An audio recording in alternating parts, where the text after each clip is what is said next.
Good morning friends, हम लोग D और एफ ब्लॉक को पढ़ रहे थे, जिसमें हमने कल डी और एफ ब्लॉक के बारे में सामान्य परिचय पढ़ा था।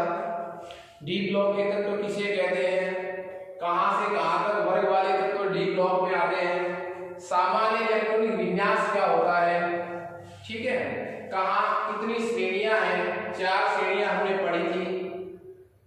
उसके बाद हमारा जो फर्स्ट टॉपिक था डी ब्लॉक एलिमेंट्स में, वो था इन सब के इलेक्ट्रॉनिक विन्यास लिखना। मैंने प्रथम संक्रमण श्रेणी जो स्कैंडियम से लेकर के जिंक तक थी का इलेक्ट्रॉनिक विन्यास आपको लिखकर बताया था।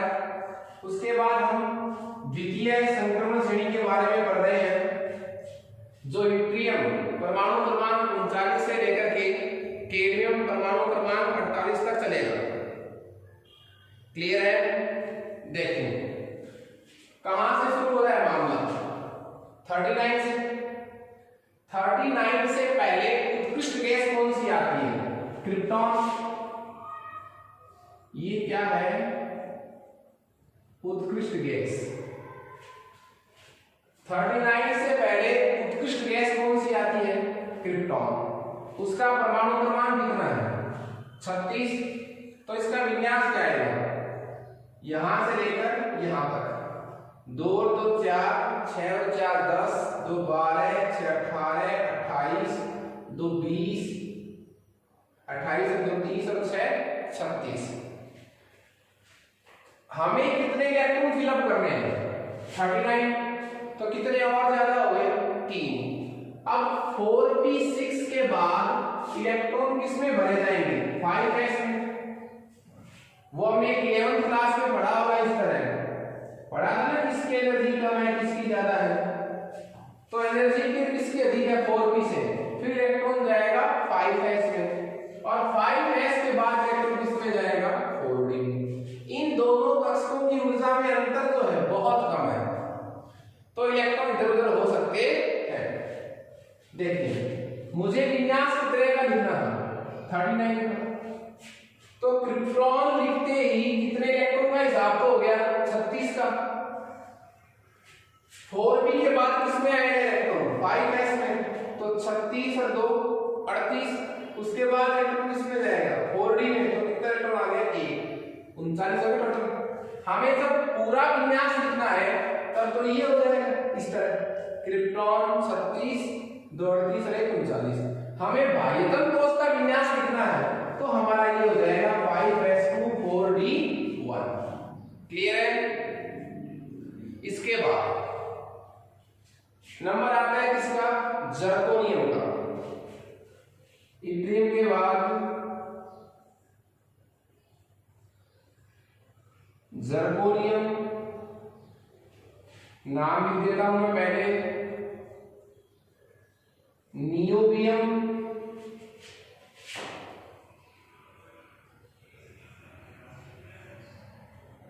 मोलिब्डेनम,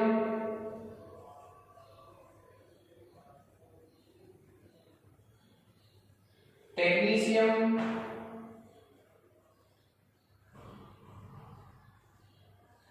रुथीनियम,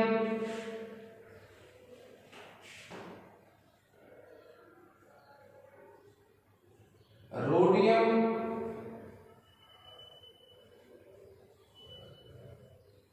पैलेडियम,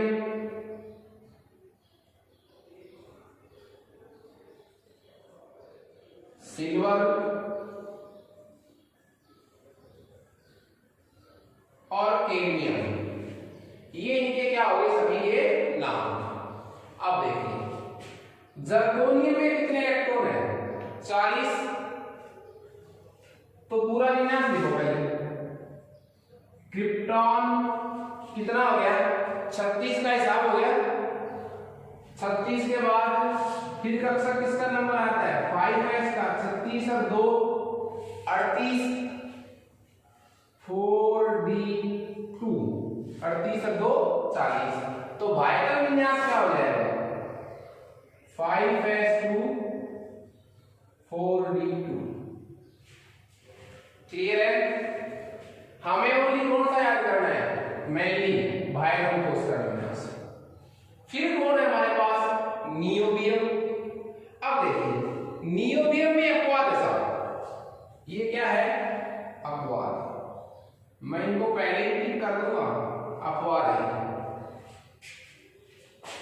नियोबियम में कितने इलेक्ट्रॉन है 41, तो 5s1 4d4 होना क्या चाहिए था 5s2 4d3, पर जैसे ही d में जैसे ही s में एक इलेक्ट्रॉन आता है, जैसे ही पहले किसमें आया था दोनों में से 5s में आएगा पहले इलेक्ट्रॉन, जैसे ही 36 तो यहां हो गए थे, क्रिप्टोन के पास 37वां इलेक्ट्रॉन कहां है यहां, तो जैसे ही 37वां इलेक्ट्रॉन किसमें आएगा 5s में आएगा, उस एक इलेक्ट्रॉन के आते ही 5s कक्षक की ऊर्जा 4d कक्षक से बहुत क्या हो जाती है ज्यादा, इसलिए दूसरा इलेक्ट्रॉन 5s में नहीं आकर किसमें चला जाता है 4d में। मैं इस बात को रिवाइज कर रहा हूं, इलेक्ट्रॉनों का वितरण जो है वो किस बात पर आधारित है ऊर्जा, ठीक है। देखिए सुनिए आप लोग, कितने का विन्यास लिख रहा हूं 42 का, तो क्रिप्टॉन 36, 37वां इलेक्ट्रॉन किसमें जाएगा 5s में, 5s1 36 और 1 37, 38वां भी किसमें जाना चाहिए था 5s में, इसकी तरह दो होने चाहिए थे, पर जैसे ही एक इलेक्ट्रॉन किसमें आया 5s में, 5s की एनर्जी 4d से बहुत ज्यादा हो जाती है, तो कम किसकी होगी 4d की, इसलिए अब बाकी वाले इलेक्ट्रॉन 4d में चले गए 5s में नहीं आए, तो 4d4।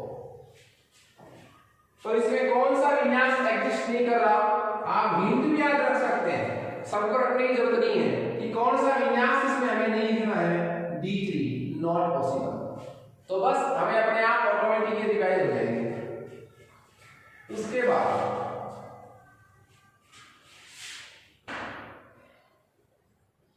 42 नंबर पर कौन है मॉलिब्डेनम, मॉलिब्डेनम में भी इसी तरह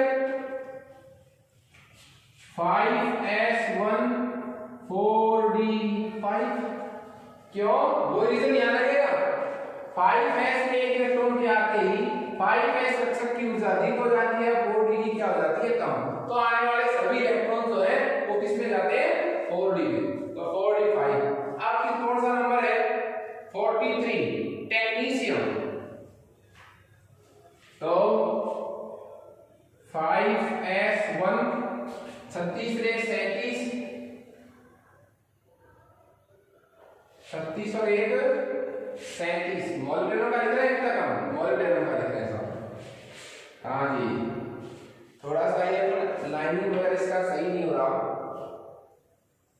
ये इट्रियम का, ये जर्गोनियम का, ये नियोबियम का, ये मॉलिब्डेनम का, और ये तो 36 और 1 37 और 5 42 का विन्यास हो गया।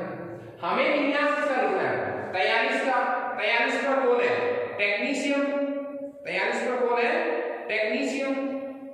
अब सुनिए अब इसमें देखो दिक्कत क्या है, 36 का हिसाब हो गया, 36 और 1 37, 36 और 1 37, बच गए कितने 4d में, 4d में इलेक्ट्रॉन की संख्या कितनी बच गई 6। अब देखिए आप यदि आप इसमें 6 करेंगे, यदि आप इसमें कितने करेंगे 6, तो 4d कितना होगा 6 होगा, तो ये भी कितना हो जाएगा 4d5 5s2 अर्धपूर्ण स्थायी विन्यास। उसके बाद रुथीनियम कितने नंबर पर है 44 पर है, रुथीनियम में फिर से वही कहानी हो जाएगी सब, 36 और 1 37, 37 और 7 44, 37 और 7 44, 7 के बाद डायरेक्ट करेगा 8, रोडियम 5s1 4d8। अपवाद कहां जा रहा है? देखो, एक तो D3 एग्जिस्ट नहीं कर रहा, एक D6 एग्जिस्ट नहीं कर रहा। ठीक है, उसके बाद हमारा नंबर आ गया किस पर? पेरिडियम पर। ये तो बहुत ही अधिक वेरी इंपॉर्टेंट है साहब, बहुत ज्यादा इंपॉर्टेंट है यहाँ पर। ठीक है, ये हो जाएगा पेरिडियम 5s0 4d10। एस में कितने इलेक्ट्रॉन है इसमें? 0। उसके बाद हमारा नंबर कौन सा है? बोलिए। सिल्वर 47 बने 36 और 1 37 और 10 पूर्ण कुल स्थायी विन्यास।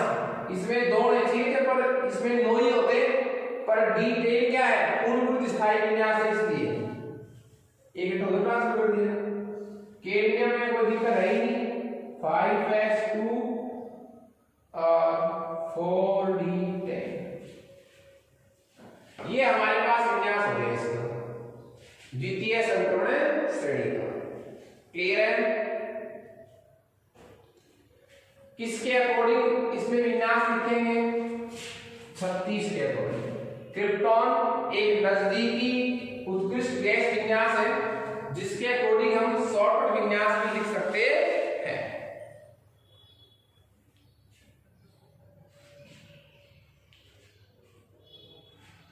उसके बाद इसमें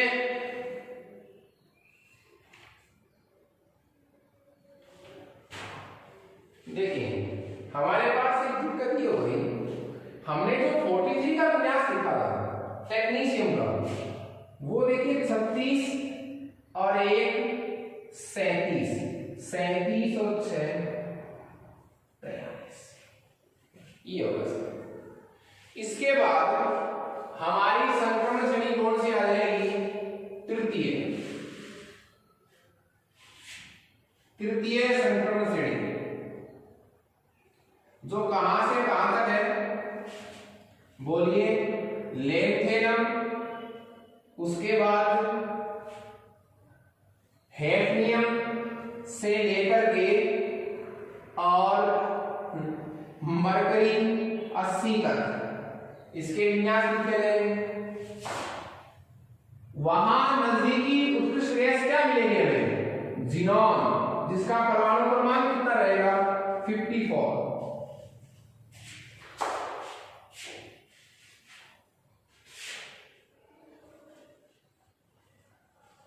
तो यहां हम तृतीय संक्रमण श्रेणी का विन्यास लिखने के लिए जो नजदीकी उत्कृष्ट गैस लेंगे वो किसको लेंगे हम?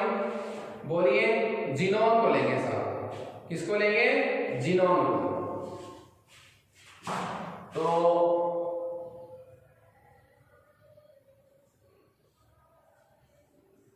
तृतीय संक्रमण श्रेणी लेंथेनम, परमाणु क्रमांक 57, फिर 58 से 71 तक कहां चले गए? लेंथेनॉइड जो नीचे पड़े तो सीधा आ जाएगा हैफनियम, परमाणु क्रमांक 72 से मरकरी, परमाणु क्रमांक 80 तक। ठीक है, शुरू कर देते हैं हम। यहां Z है परमाणु क्रमांक,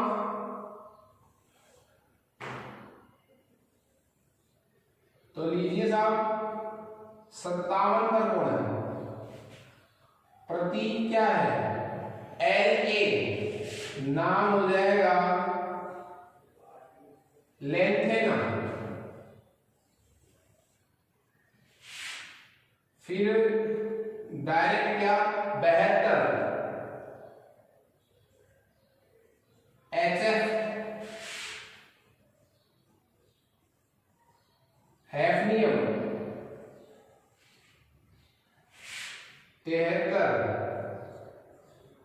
TA टेंटेनम, क्या आ जाएगा? टेंटेनम। 74 पर कौन है? टंगस्टन। 75 पर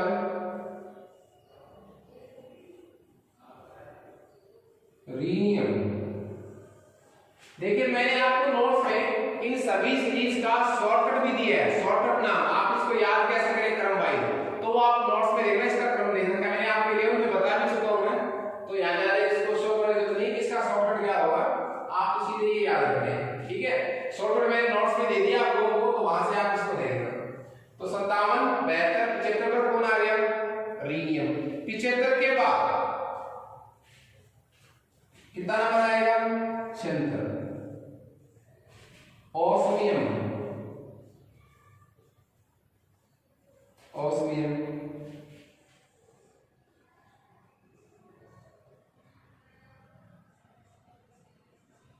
इरिडियम,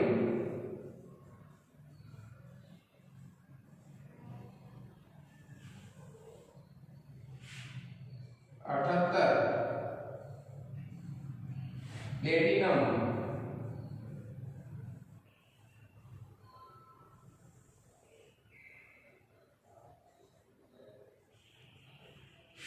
गोल्ड,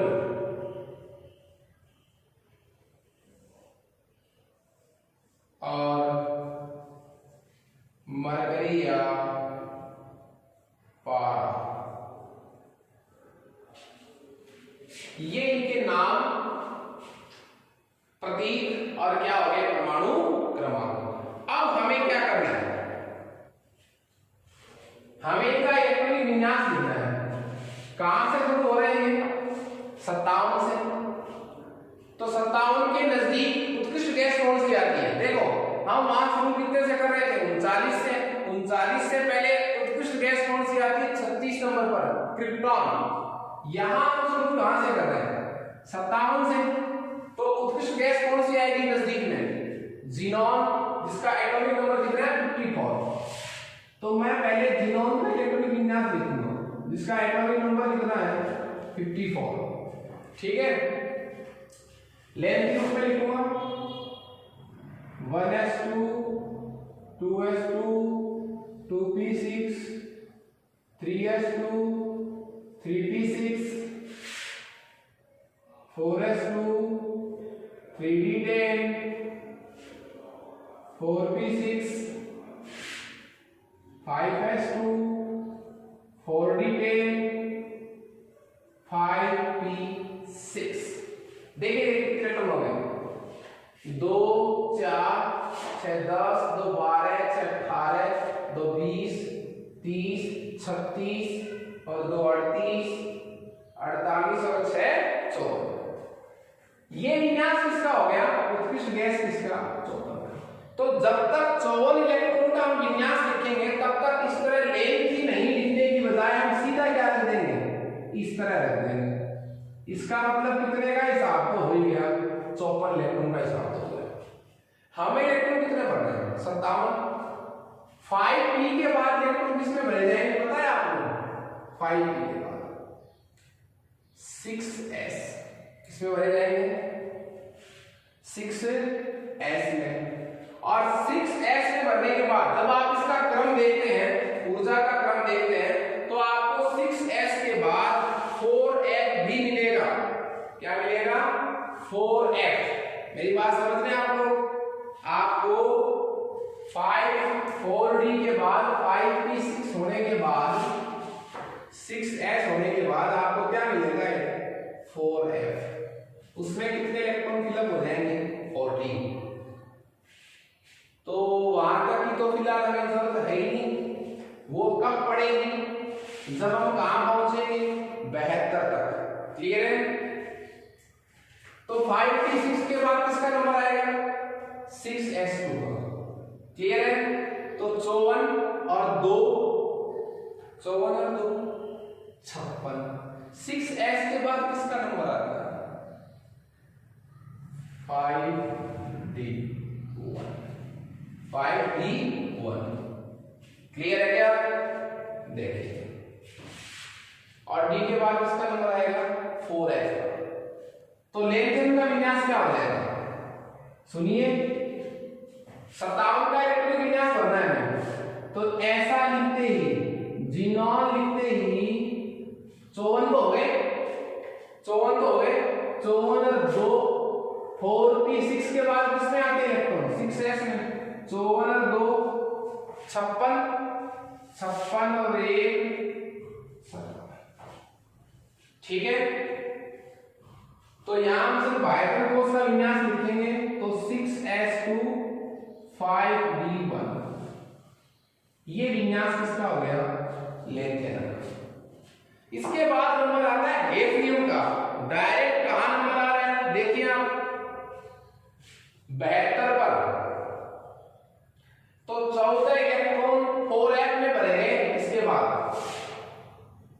2 56 और ये लो 4f14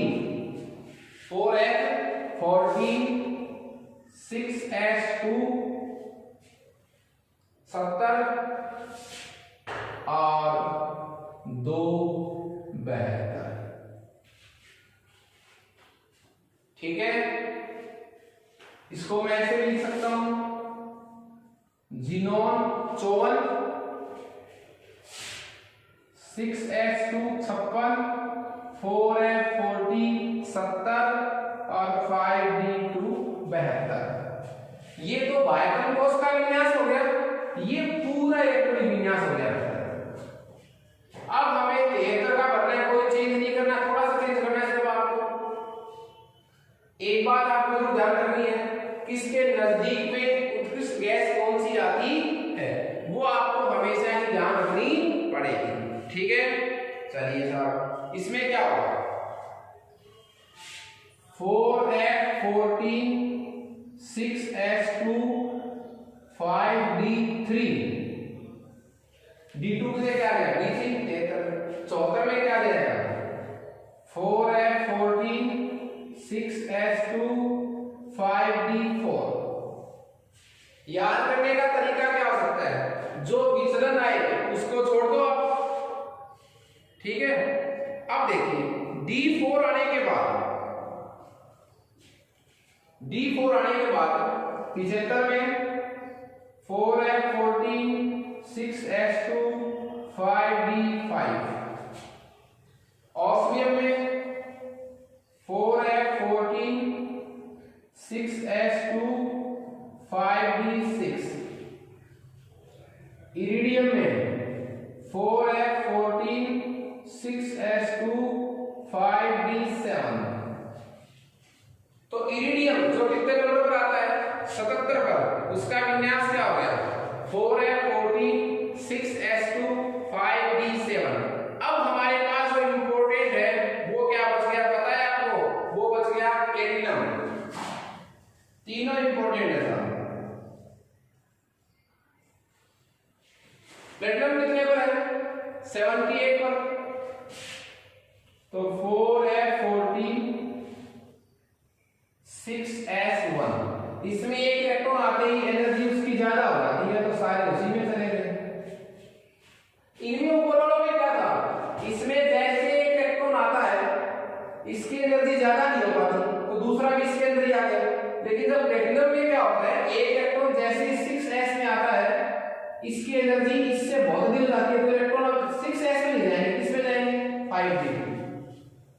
फिर 79 में तो कोई दिक्कत आई नहीं, पूर्ण स्थायी विन्यास का रीजन लगेगा 2 कर देता, और इधर देखो 10 हो रहा है मामला, इसलिए ये ना पूर्ण स्थायी विन्यास, पूरित स्थायी विन्यास।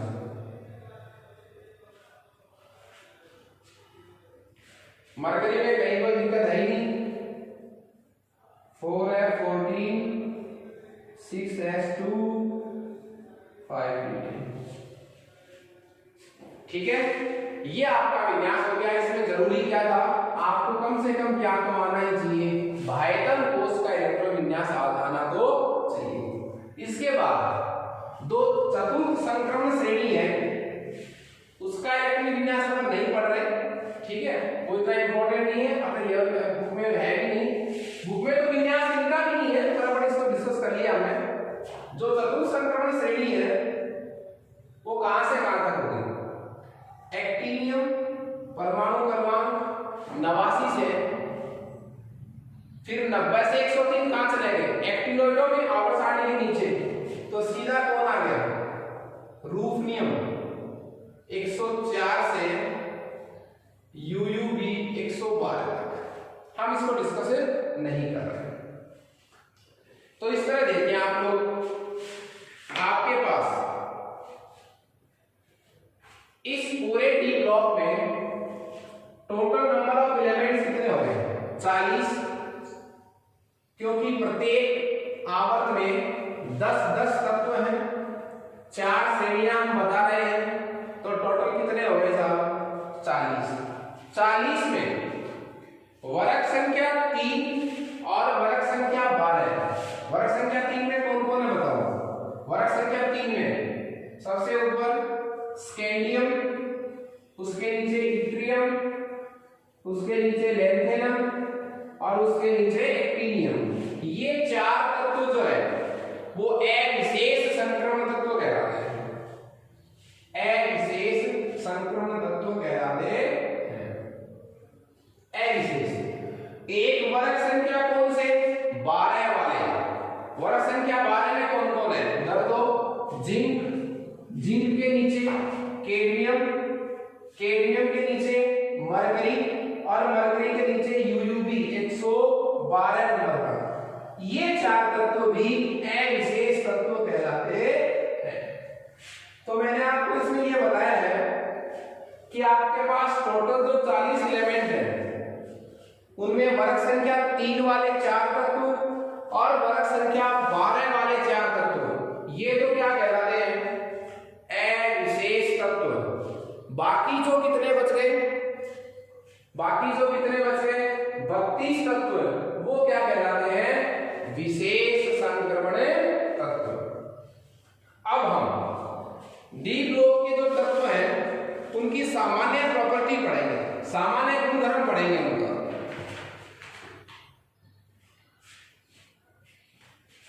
तो हमारा टॉपिक क्या होगा?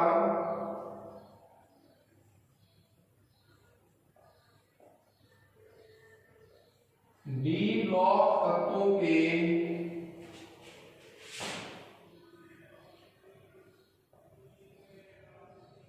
सामान्य अभिलक्षण। डी ब्लॉक तत्वों के क्या है? सामान्य अभिलक्षण। अब देखिए डी ब्लॉक तत्वों के मैं क्या पढ़ रहा हूं? सामान्य अभिलक्षण पढ़ रहा हूं। कौन से डी ब्लॉक के? डी ब्लॉक में कितनी श्रेणियां हैं? 4। चारों के कॉमन पढ़ रहा हूं, किसी एक संक्रमण श्रेणी को लेकर नहीं चल रहा हूं मैं, ठीक है, कि 3D है, 4D है, 5D है। सभी तत्व 40 के 40 उनके बारे में उनके सामान्य लक्षण पढ़ रहा हूं, सामान्य विशेषताएं पढ़ रहा हूं। एक तो देखिए क्या है, ये जो तत्व है ये कैसी प्रकृति के हैं?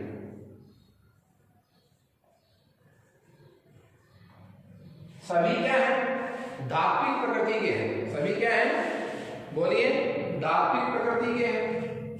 कोई है धातु नहीं इसमें। सभी कैसी प्रकृति के हैं? धात्विक प्रकृति के हैं। उष्मा और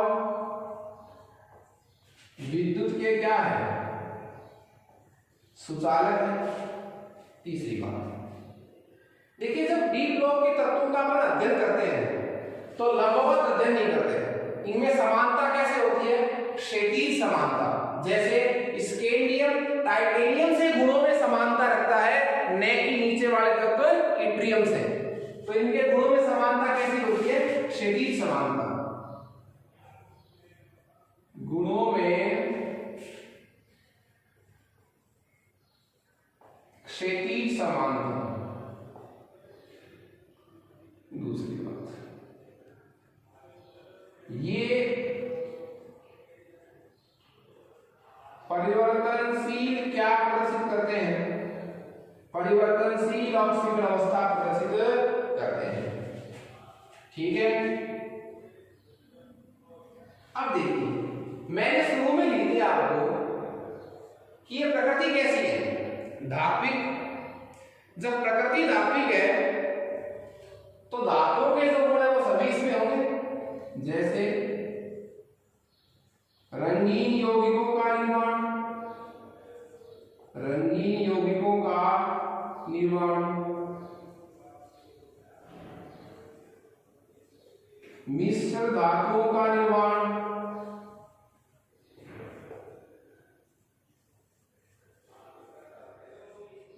अंतराकाशी यौगिकों का निर्माण,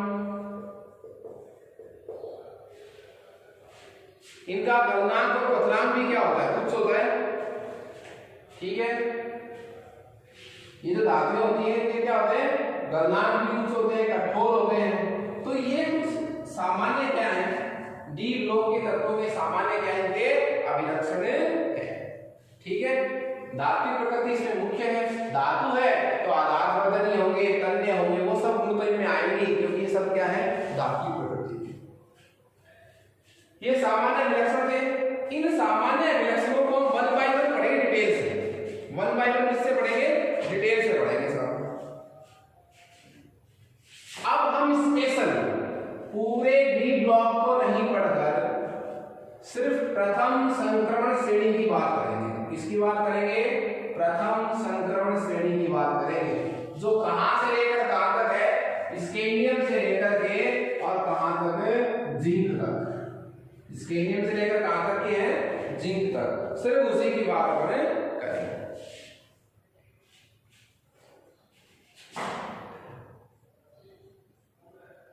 तो हमारा टॉपिक हो जाएगा प्रथम संक्रमण श्रेणी। प्रथम संक्रमण श्रेणी के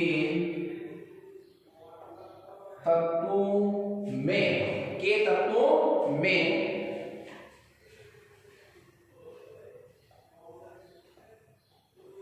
गुणधर्मों में सामान्य प्रवृत्तियां। प्रथम संक्रमण श्रेणी के तत्वों में गुणधर्मों में सामान्य प्रवृत्तियां। और फर्स्ट इसमें अपन लेंगे वो हमारा रहेगा परमाणुीय त्रिज्या या परमाणु आकार या आणविक त्रिज्या। देखिए परमाणु त्रिज्या का मतलब क्या होता है, किसी परमाणु में उसके नाभिक और बाह्यतम कोश के मध्य की जो दूरी है वो परमाणु क्या मानी जाती है, त्रिज्या मानी जाती है। किसी परमाणु में परमाणु के नाभिक और बाह्यतम कोश के मध्य की जो दूरी है वो क्या मानी जाती है, उसकी परमाणु त्रिज्या मानी जाती है। लेकिन धनायन की जो त्रिज्या है वो छोटी होती है किससे, उदासीन परमाणु से, और ऋणायन की त्रिज्या बड़ी होती है उदासीन परमाणु से। क्यों, क्योंकि इसमें इलेक्ट्रॉन की संख्या कम हो जाती है, इसमें इलेक्ट्रॉन की संख्या बढ़ जाती है। अब हम पर्टिकुलर बात किसकी कर रहे थे, प्रथम संक्रमण श्रेणी की, स्कैंडियम से लेकर के और कहां तक है, जिंक तक। देखिए scandium, titanium, vanadium, chromium, manganese, iron, cobalt, nickel, copper और जिंक, ये 10 तत्व हैं कौन सी श्रेणी के, प्रथम संक्रमण श्रेणी के। इनमें हमें आकार के बारे में पढ़ना है, कौन बड़ा है कौन छोटा है। देखिए स्कैंडियम का विन्यास क्या होता है, स्कैंडियम से जब हम क्रोमियम की तरफ चलते हैं तो आकार में कमी आती है। मैग्नीज तक। फिर क्रोमियम से हम आयरन तक चलते हैं तो आकार लगभग क्या रहता है, और फिर हम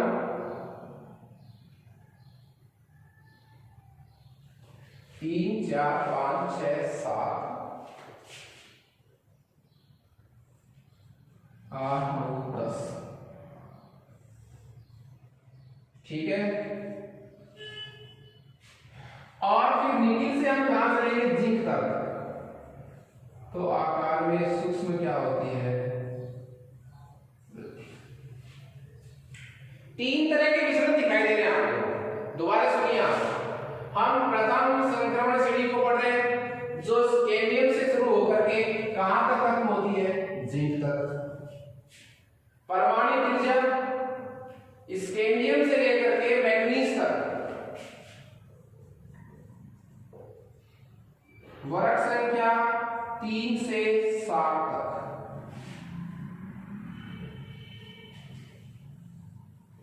वर्ग संख्या 10 तक और उससे आगे। ये तीसरे वर्ग में, ये चौथे में, ये पांचवें में, छठे में।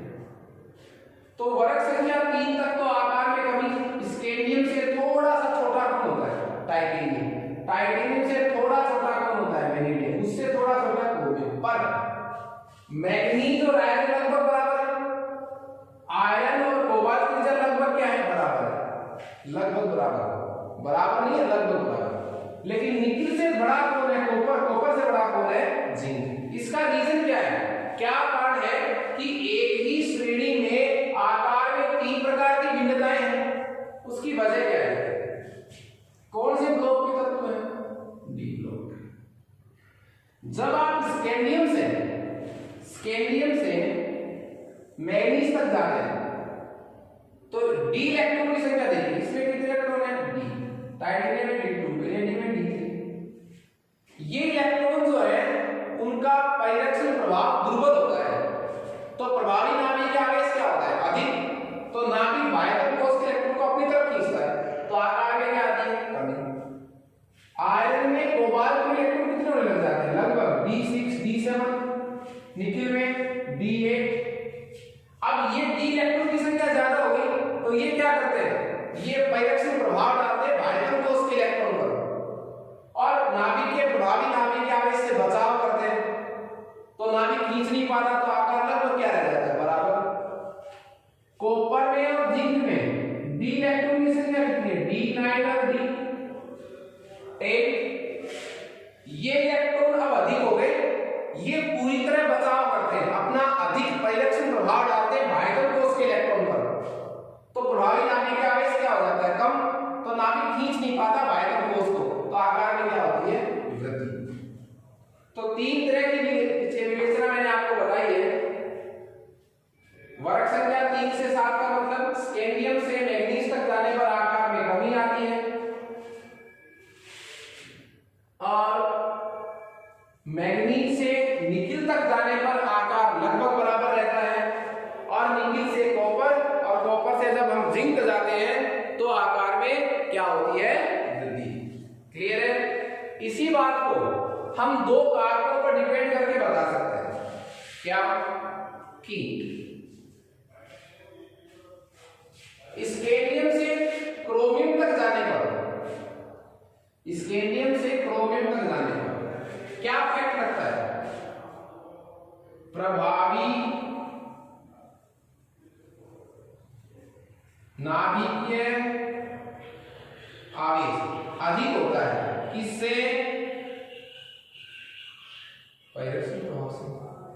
ये रीजन लगता है। स्कैंडियम से क्रोमियम की तरफ चलते हैं, आकार में क्या आती है, कमी। क्यों, क्योंकि प्रभावी नाभिकीय आवेश ज्यादा होता है, परिरक्षण प्रभाव कम। परिरक्षण प्रभाव का मतलब बचाना।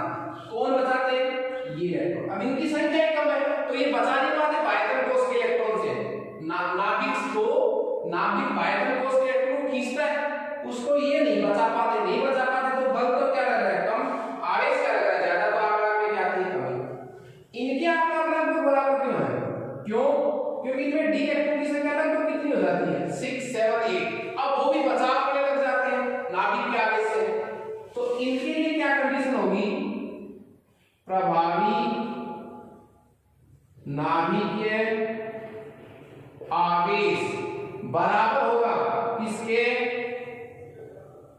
परिलक्षण प्रभाव के। और कॉपर से निकिल से कॉपर चलेंगे, कॉपर से जिंक चलेंगे तो आकार में क्या होगी वृद्धि। क्यों? डी इलेक्ट्रॉन की संख्या ज्यादा होगी तो यहां के लिए क्या कंडीशन होगी, यहां परिलक्षण प्रभाव बहुत अधिक होगा। किससे? प्रभावी नाभिकीय आवेश से। ये कंडीशन ध्यान रखिए। तो तीन तरह की कंडीशन लग रही है, इसलिए तीन तरह का इस आकार में क्या है विचलन आ रहा है। ओके, तो आज हमने डी ब्लॉक श्रेणी के सभी तत्वों के सभी संक्रमण श्रेणी के हमने इलेक्ट्रॉनिक विन्यास पढ़े हैं, डी ब्लॉक के तत्वों के सामान्य अभिलक्षण पढ़े हैं, और डी ब्लॉक तत्वों में प्रथम संक्रमण श्रेणी जिसको मैं स्कैंडियम से लेकर के जिंक तक बता रहा था, उसमें हमने पहला गुणधर्म पढ़ा है परमाणु त्रिज्या। उसमें तीन तरह का हमें विचलन दिखाई दिया है। इसके बारे में अपन नेक्स्ट